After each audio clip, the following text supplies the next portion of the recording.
and welcome to this week's Sam versus Lee.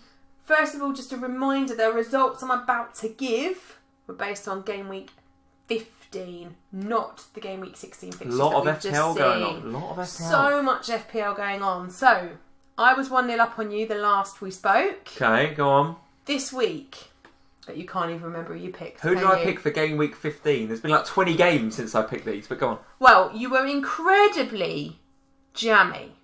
I had Rico, didn't I? Yes. Okay. So Rico, Yes. he kept his clean sheet because he went off before, or just... It's a phenomenal pick, by the way.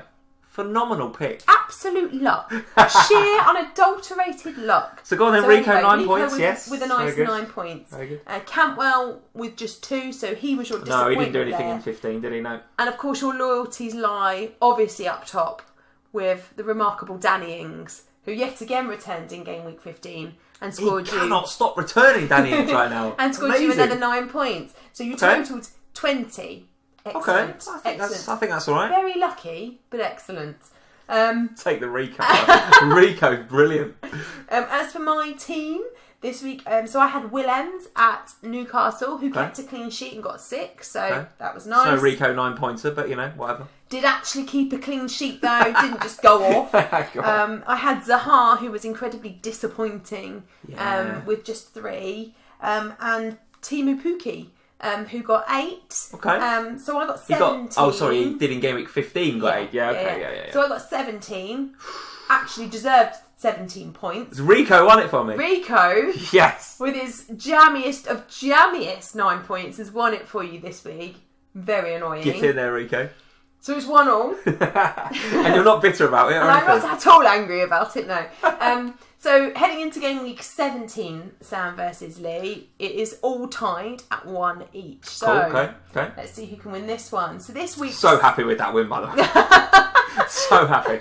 So this week's theme for our striker, midfielder, and defender is they must be in the top 6.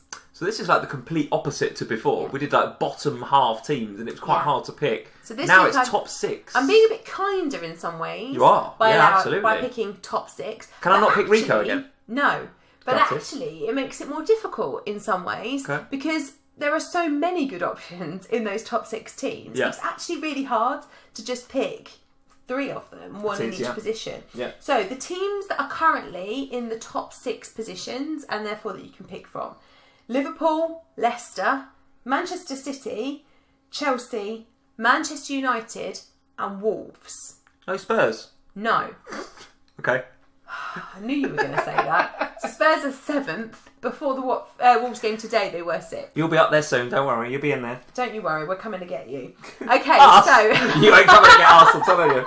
Go on. So, let's start with the defenders, shall we? Go on then. Who would you like this week? So I've gone for one of the Foxes men, actually. I think Leicester look really, really good defensively this season. Of course, we're all lording over, of course, Vardy and Maddison and Barnes and even Perez, has the odd game in 6, doesn't he?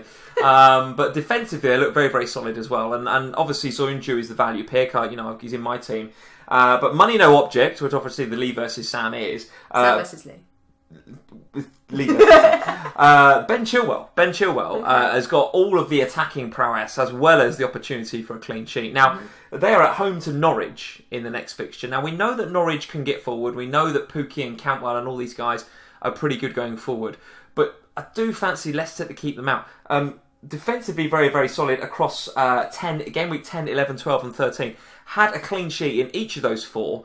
Ben Chilwell's scores in those game weeks were as follows: 19, 6, 6 and 8. So Leicester had a really, really nice run of defensive solidity between game weeks 10 and 13, and Chilwell mixed it up with a few attacking returns as well. So you're going to get, or I'm hoping that you're going to get, points from both ends of the pitch from Ben Chilwell. If you look at the stats, the creativity stats on the ICT index, the C obviously stands for creativity. He looks really, really good as well, Ben Chilwell. If you look at the members area, the stats in the Fantasy Football Scout members areas, the heat maps look pretty good for him. They do. He's getting in all the right positions. So points at both ends of the pitch for Mr. Chilwell, I think, in the upcoming game week. Who have you gone for?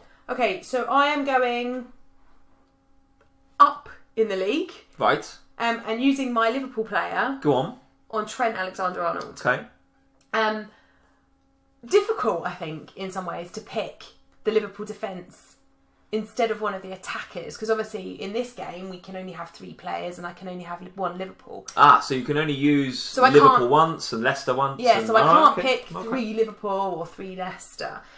So I'm going to use my Liverpool spot here on the basis that last season Liverpool versus Watford was an absolute riot. We went. We did go. Yeah. It was an absolute riot for the defence. I remember going to that game and it was under the lights midweek. Watford did not fancy it at all. They came up there and we battered them 5-0, didn't we? The defence battered them because Salah was no returns. It was all about Van Dijk, 3 assists. Yeah, see where you're going with this. Okay. Has had a bit of a rest, enough of a rest not to get a clean sheet in game week 16. So it's a bit of a historic based upon his form against Watford last season.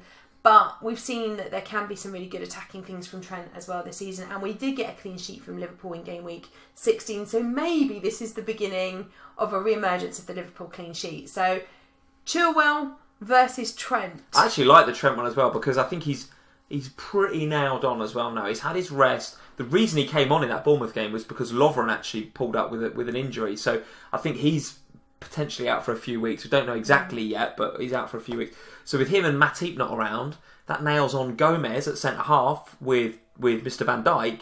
So that by proxy kind of nails on Trent, I think, at right back as well. So yeah, okay, I'll give you that. Very good. Very good. Would you like to go with your midfielder? I will, and I'm going to carry on the Liverpool theme. So I'm going to use my Liverpool player in midfield, and of course you have to go for Sadio Mane, right? I mean, basically on the back of that game week 15 performance in the Merseyside derby, I think that's probably the best 45 minutes or half of football I've seen from a Premier League player this season. Mane was sensational. I might temper that with, Kevin De Bruyne was pretty good at stages in that Watford 8-0 game. He's pretty damn good. But Mane, in the first half of that Merseyside derby, was absolutely unplayable.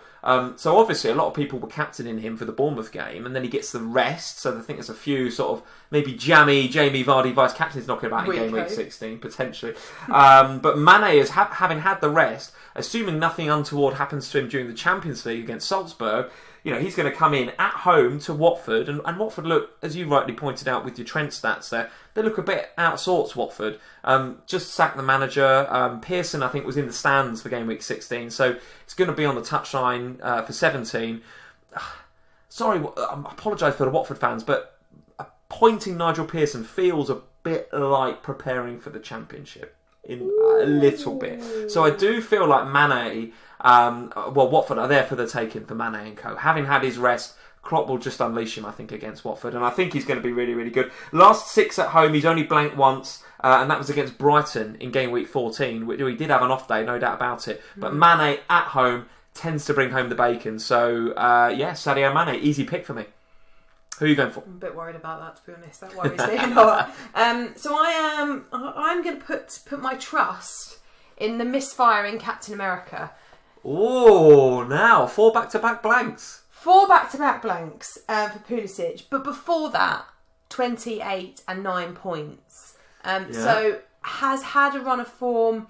That form has definitely tapered out. What? I don't get this Pulisic form thing. No, but I think that there was an element of, for whatever reason, it just hasn't quite clicked in the last few game weeks for him. But he has still had opportunities and there have still been chances. Now, you can't tell me that a player that was in that good form a few weeks ago becomes a bad player overnight. There will be attacking returns for him.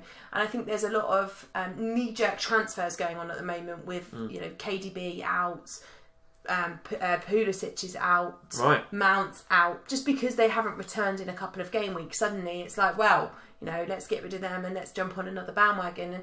And for me, I think Pulisic could be exactly the sort of player that could perform in this game week at a point where people are piling off of him and getting on. What's interesting about Chelsea is obviously they're at home to Bournemouth, right? And what was interesting about the Liverpool and Bournemouth game in game week 16 was that Liverpool were, banging on the door, but it wasn't until Nathan Ake got injured that they started going through that defence like a knife through butter. And I expect Chelsea... Frank was not in a good mood after that game week 16 game where they lost to Everton, right? And we can talk about Everton played well, but Chelsea were very bad. I think Frank will give them a bit of a rocket. I expect them to bounce back in that game. And without Ake, Bournemouth there for the taking. So despite the poor form. Yeah, okay, it's not a bad shout. I just think that Chelsea, they need to bounce back from that performance, because suddenly there's form from Spurs and Manchester United knocking on the door behind them for those upper league spots that everybody's kind of vying for at the moment. So I'm expecting bounce from Chelsea this week against a Bournemouth team that are missing one of their key players now at the back. Pulisic can absolutely get goals in that game. Very good. All right. Well, talking about form and Pulisic's bad form, I'm going for a striker that is absolutely on fire right now. Marcus Rashford from Manchester United. I spoke before about how great Mane was in that first half of the Merseyside derby. Well, Rashford run him close for that 45 minutes in the first half of the Manchester derby. Oh, for sure. He and Martial were ripping that City defence to shreds, and they were very, very good indeed. It's a Stonewall penalty, by the way. Never mind what people are saying. That was Rashford in all the right places, and that's what he does. And he picked himself up and he slotted that penalty away. Now, we're talking about a player here who is second, I think, in the striker overall points to Mr. Jamie Vardy. Now, Vardy's on another planet right now, so whoever's second, you've got to think is doing pretty well too. And right now, that's Rashford. Also has 2 penalty misses this season, so actually his FPL points could be quite a lot more. And going into this game, Everton at home. Now, what sort of Everton are we going to get? I felt like at Goodison in Gameweek 16, we got an Everton that had been given a bit of a rallying cry by a through-and-through Evertonian, right? Duncan Ferguson, through-and-through toffee. He's blue to the core. Not going to get a lot of tactics and finesse from Duncan Ferguson, but what you're going to get is a rallying cry. We're at home, boys. Come on, we've got to beat this Chelsea team. And they did. They went out there and they performed really well, despite Chelsea's inadequacies in defence. So going into this Manchester United game at Old Trafford, will the rallying cry work a second time? I feel like a rallying cry tends to work well the first time, but to do it again and again and again. Now, they've got to go to Old Trafford. Manchester United looking in good form at Old Trafford right now. Man City. Absolutely, Manchester United looking very, very good indeed. The one thing I will say is that they've tended to look good, Manchester United, against Spurs and Man City in recent game weeks, because those are the sorts of teams that attack. Yeah, that's and when true. they attack, there's no better team in the league right now at the counter-attack than Mr. Rashford and Martial and Manchester United. So a lot of Rashford's success, I think, and my pick here will depend on how how adventurous maybe Everton are in attack. Now, Everton have got Walcott and Sigurdsson and Richarlison. They tended to play 2 up front. They did against Chelsea with Dominic Calvert-Lewin. That suggests to me that they are happy to be fairly adventurous. Yeah. And if they do go to Old Trafford and they apply that same mentality, I do expect Rashford to get a bit of space in behind. I think he'll do well. Last 5 for Rashford, last 5 Premier League games, 5 points, 11, 5 again, 13 and 9. 43 points in his last 5 games. I expect that to continue. So Mr. Rashford gets my spot. Okay. You're worried, I can tell. You're worried. Well, I would be worried had I not given my final spot Go on. to Jamie Vardy. Oh, right, okay. Because there's obvious pick going. Well, it's why I didn't go for a Leicester player anywhere else, because I think, for me, got to have him, haven't you? You just have to have the guy at the moment. The form, apart from that season when he went with 11 games, has he ever been as good as he is right now?